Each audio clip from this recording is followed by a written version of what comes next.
నారాయణ నారాయణ నారాయణ నారాయణ నారాయణ నారాయణ ఓం నమో నారాయణాయ. మనం అత్యద్భుతమైన దివ్య దేశాల గురించి చెప్పుకుంటున్నాం కదండి. ఈరోజు అద్భుతమైన దివ్యక్షేత్రం 108 వైష్ణవ దివ్యదేశికాలలో 93 తిరుకోష్టియూర్, గోష్టియూర్ అని కూడా పిలుస్తారు. ఈ క్షేత్ర దర్శనం నైమిషారణ్య దివ్యదేశాన్ని దర్శించిన ఫలం దక్కుతుందని చెప్తారు.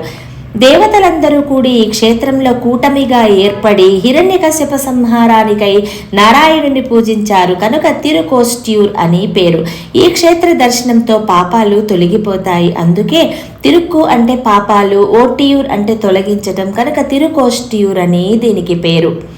బంగారు విగ్రహాలను మనం సహజంగా ప్రతి ఆలయంలో చూస్తాం కదా. ఇక్కడ వెండి విగ్రహాలను చూడగలిగే అద్భుత దివ్యక్షేత్రం.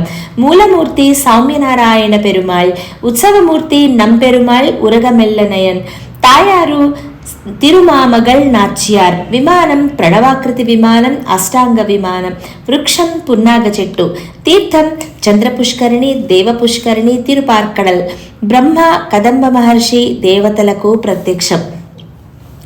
భుజంగ శయనంలో ఆదిశేషునిపై శయనించి దక్షిణాభిముఖంగా అభయహస్తంతో దర్శనమిస్తారు పెరుమాళ్.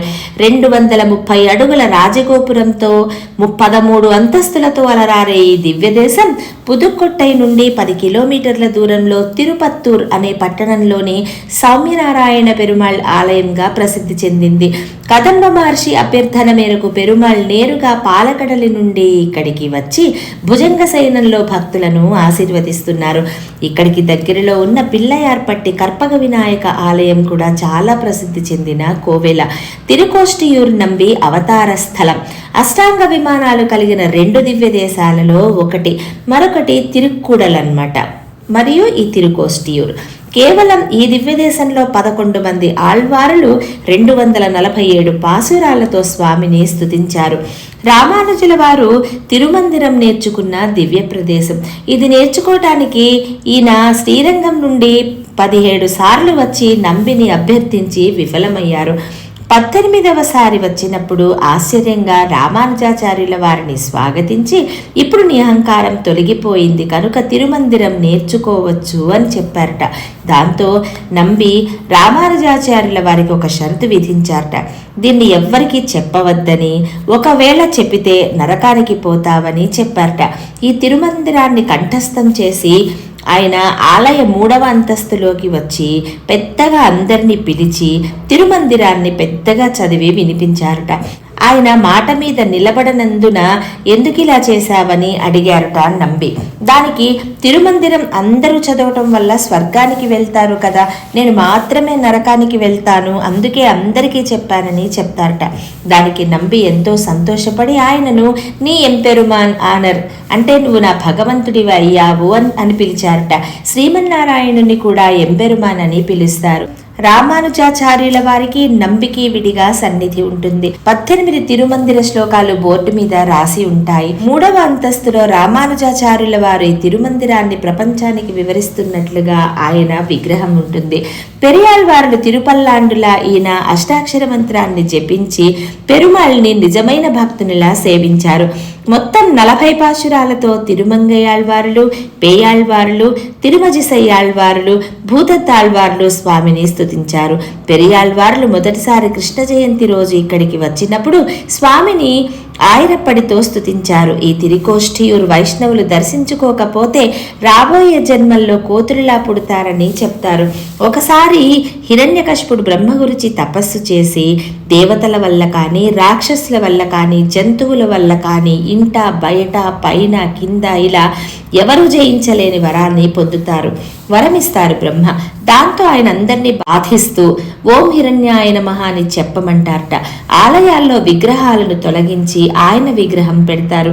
దాంతో దేవతలు శివుని గూర్చి వేడగా ఆయన వరమిచ్చిన బ్రహ్మ దగ్గరికి వెళ్ళమన్నారట. బ్రహ్మ నారాయణుని దగ్గరికి వెళ్ళమన్నారట. అప్పుడు పాలకడలిలోని నారాయణుని దగ్గరికి వెళ్ళగా హిరణ్యాక్షుని నామం ప్రపంచమంతా మారుమోగుతోంది. ఎక్కడైనా నారాయణ నామం ఉచ్చరిస్తున్నారేమో చూడమని చెప్పారట. దేవతలందరూ వెతికి చివరికి కదంబముని ఆశ్రమంలో మాత్రమే నారాయణుని నామం వినపడుతుందని కనుగొని అక్కడ తీవ్రమైన తపస్సు చేసి నారాయణుని క్షీరాబ్ధనాథునిలా ఇక్కడ దర్శించుకుంటారు. త్రిమూర్తులు, దేవతలు అందరూ ఈ రాక్షసుని సంహరించటం గురించి చర్చిస్తారు. నారాయణుడు పాలకడలికి తిరిగి వెళ్లి శంఖకర్ణిని ప్రహ్లాదునిలా జన్మించి ఎల్లవేళలా నారాయణ జపం చేయమంటారు. తరువాత నరసింహావతారంలో హిరణ్యాక్షుని సంహరించాక కదంబ మహర్షి బ్రహ్మను హిరణ్య సంహారం లాంటి విగ్రహం కావాలని అడగగా బ్రహ్మ విశ్వకర్మను పిలిచి 3 అంతస్తుల రాజగోపురంతో ఓం మొదటి అంతస్తులో, నమో రెండోది, నారాయణాయ 3వదిగా నిర్మించమని చెప్పారు. మాయన్ ఒక పెద్ద స్తూపాన్ని ఉత్తరాన నరసింహుడు హిరణ్యాక్ష సంహారాన్ని వివరించేలా నిర్మించమని చెప్పారు మాయన్కి. మయుడు, విశ్వకర్మ నరసింహ విగ్రహాలను నిర్మించారు. ఉత్తర దక్షిణ దిక్కులో ఉంటారు ఇవి. వీటిని వడక్కాల్వాన్, తెర్కాల్వాన్ అని వీటికి పేరు.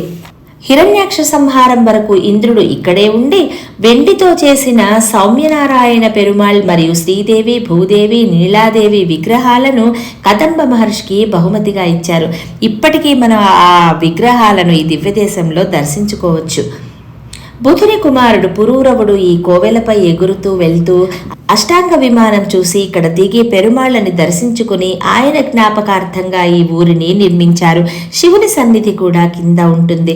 మొదటి అంతస్తులో క్షీరాబ్ధినాథునిలా ఉరగమెల్లనయన్గా స్వామి భుజంగ శయనంలో అతిపెద్ద భంగిమలో దర్శనమిస్తారు. 2వ అంతస్తులో ఉపేంద్ర నారాయణునిలా దర్శనమిస్తారు. 3వ అంతస్తులో మనం చేరే పరమపదనాథునిలా దర్శనమిస్తారు. ఒక్కొక్కరుగా మెట్ల మీద వెళ్లి దర్శించుకోవాలి.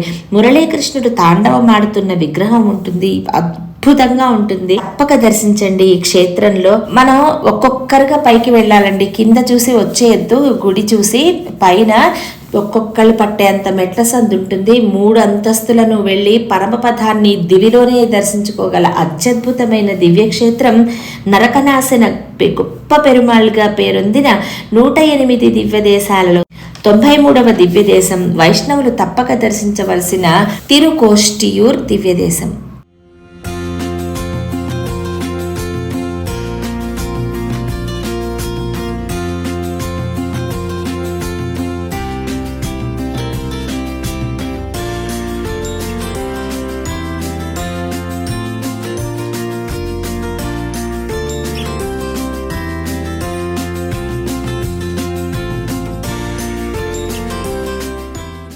ఇదండి అద్భుతమైన స్థల మహత్యం, ఈ పుణ్యక్షేత్రం, ఈ దివ్యదేశం గురించిన పవిత్రమైన స్థల పురాణం.